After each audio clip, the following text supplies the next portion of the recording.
नमस्कार। आप सुन रहे हैं द बॉलीवुड रेडियो और मैं हूं आपके साथ आकाश।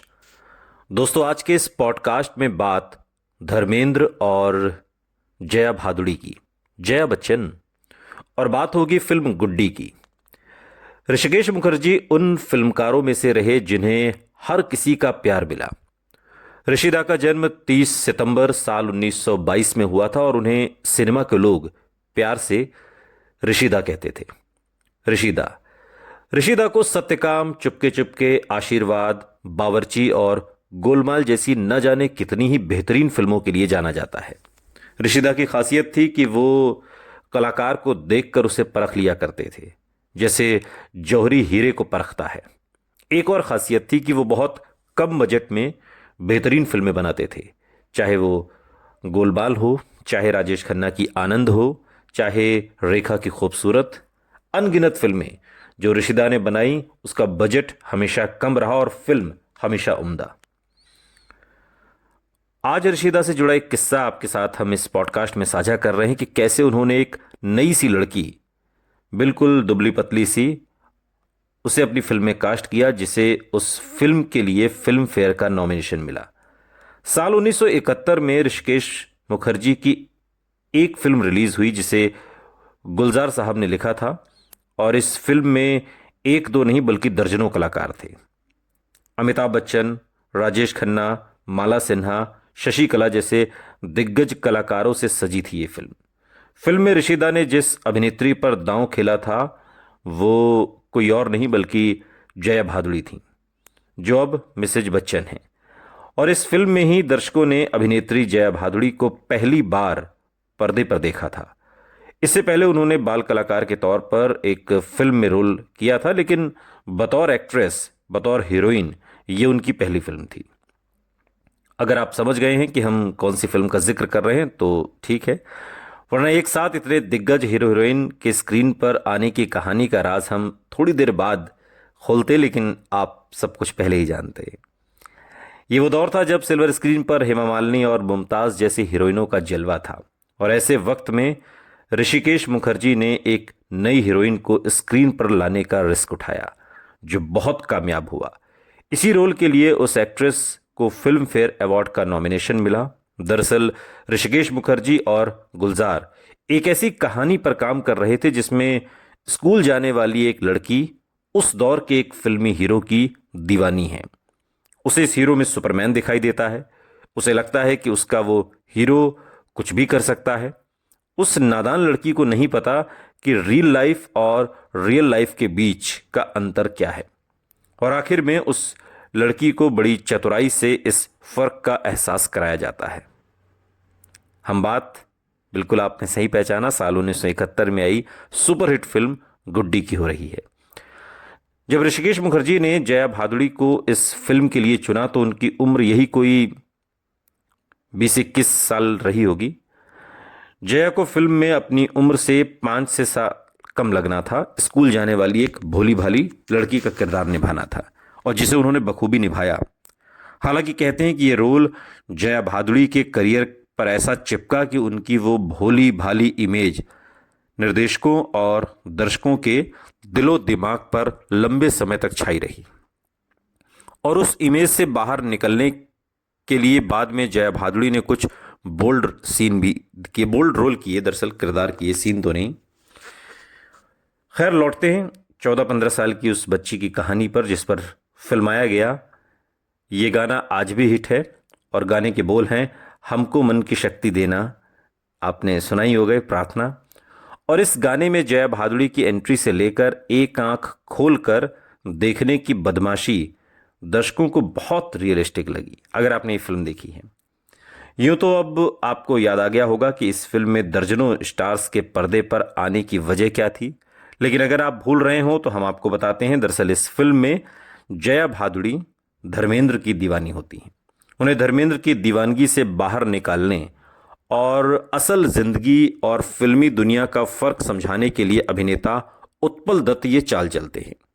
एक के बाद एक कैमियो रोल में बड़े बड़े स्टार सामने आते हैं और गुड्डी को जिंदगी की हकीकत समझ आती है। एक इंटरव्यू में बात के दिनों में धर्मेंद्र उस दौर को याद करते हुए कहते हैं कि वो आज भी जया बच्चन को गुड्डी कहते हैं। धर्मेंद्र ने जया बच्चन को लेकर कहा था कि जया मेरे लिए हमेशा गुड्डी ही रहेगी।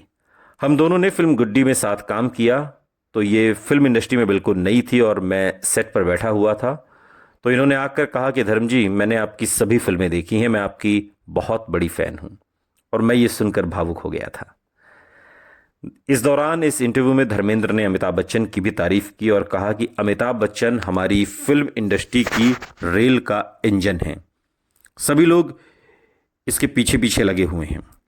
अमिताभ काफ़ी जवान बच्चा है, ये बात सालों बाद धर्मेंद्र ने कही। भगवान इनकी लंबी उम्र दे।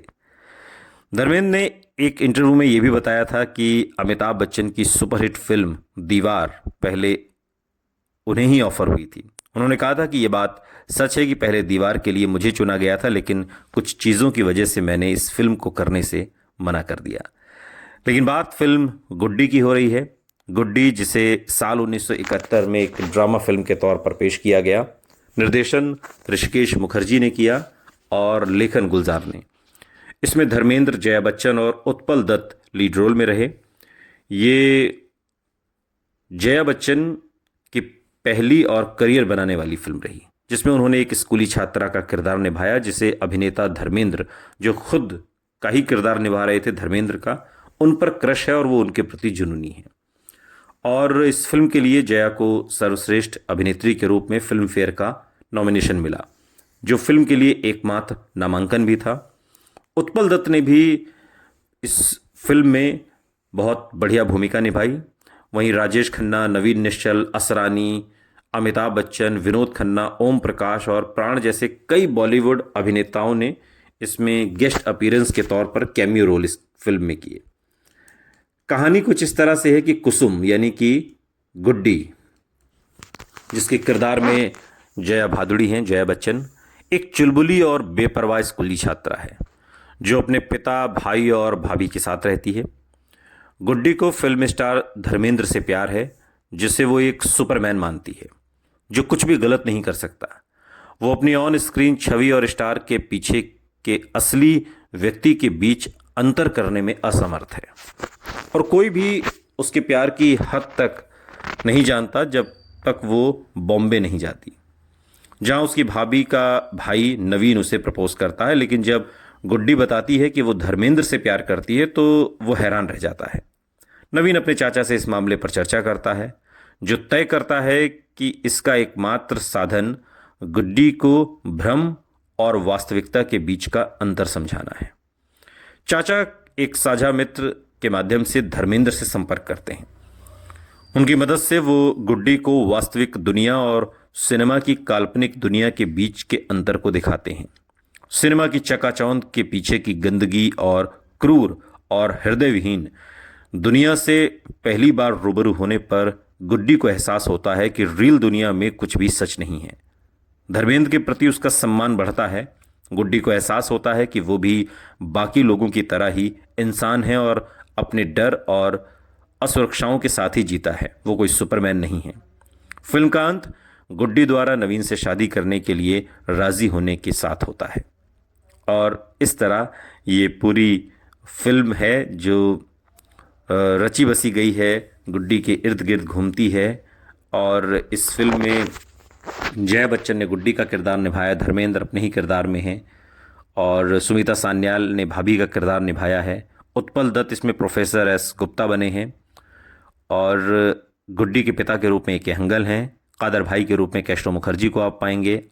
असरानी ने कुंदन का रूप प्ले किया है, इसमें रोल प्ले किया है। और इसके अलावा कैमियो में तो बहुत सारे कलाकार हैं, मसलन राजेश खन्ना, विनोद खन्ना, अशोक कुमार, दिलीप कुमार, नवीन निश्चल, अमिताभ बच्चन, माला सिन्हा, बिस्वजीत, ऋषिकेश मुखर्जी।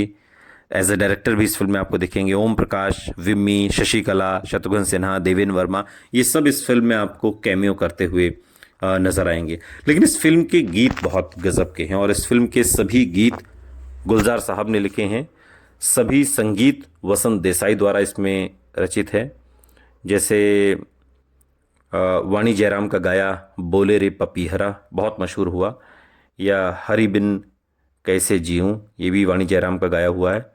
और वाणी जयराम और सहगान का गाया एक गाना है हमको मन की शक्ति देना, ये एक प्रार्थना के रूप में है। और इस तरीके से ये पूरी फिल्म जया बच्चन के इर्द गिर्द घूमी है और जया बच्चन को सालों तक सब गुड्डी कहते रहे। धर्मेंद्र तो कहते हैं कि मैं आज भी जया को गुड्डी ही बुलाता हूँ। सुनते रहिए द बॉलीवुड रेडियो, सुनता है सारा इंडिया।